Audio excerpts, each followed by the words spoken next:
What's going around is influenza, which is widespread in 46 states, including Illinois, again this year. Still predominating influenza B, the Victoria strain. A little unusual, actually. It's the first time in 27 years that flu B is predominant. And typically, flu B is more predominant later in the year. Same symptoms as, all of the other flu varieties.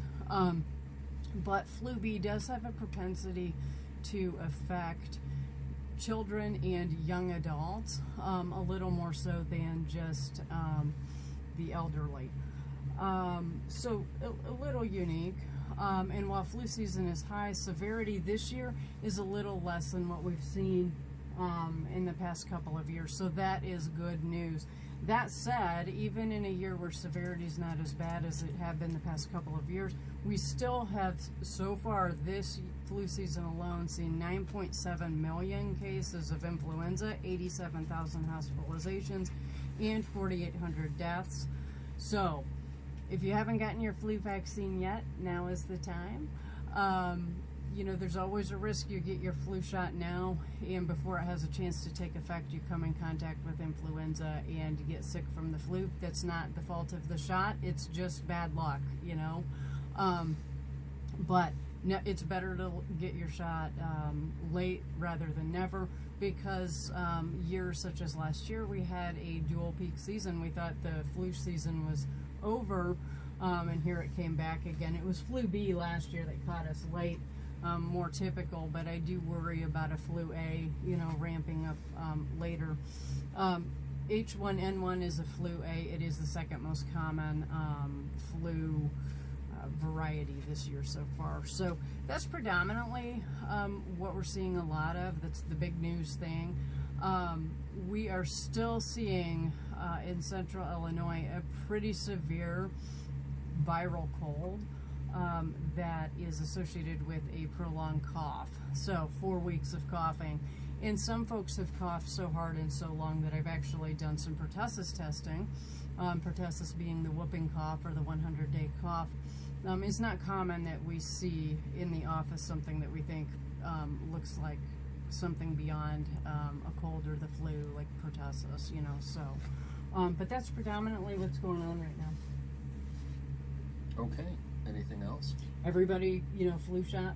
Take your Can't flu stress shot, that enough. Also, washing your hands. hands is important. If you are sick, call into work, stay home, quarantine yourself. Be the good person in all of this, and don't get everybody sick around you.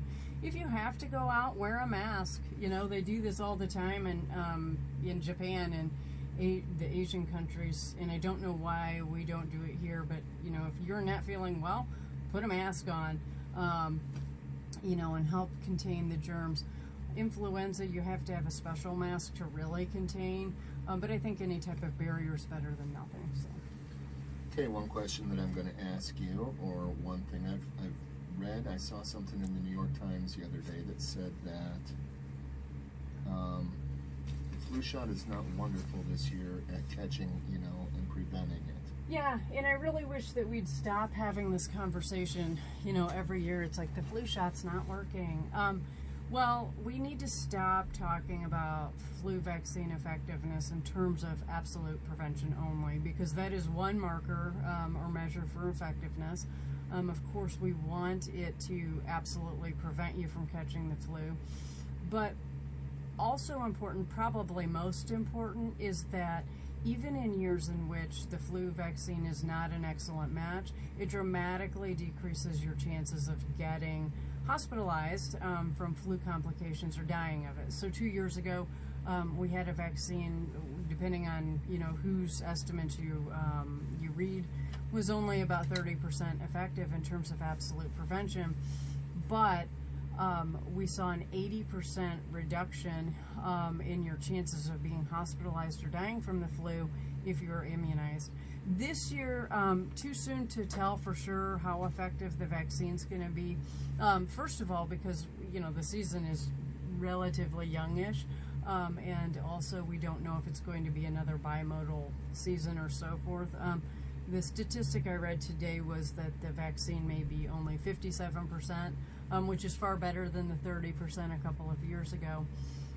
But again, that should not be a reason not to go out and get the vaccine, because if you get the vaccine, it will dramatically decrease your chances of dying of the flu, being hospitalized of the flu, and should minimize the severity of your symptoms and how long you're sick. So it's a really good idea to get the flu shot.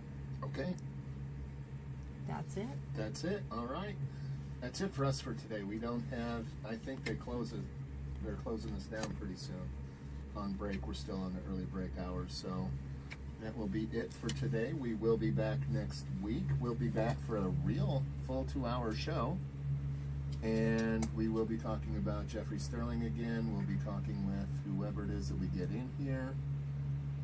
I'm not sure who we have here next week. I don't know. We need to have John Blakeman sometime. And we will be back, and we will see you next week on the Faculty Lounge on 89.5 WJMU, The Quad. Bye-bye.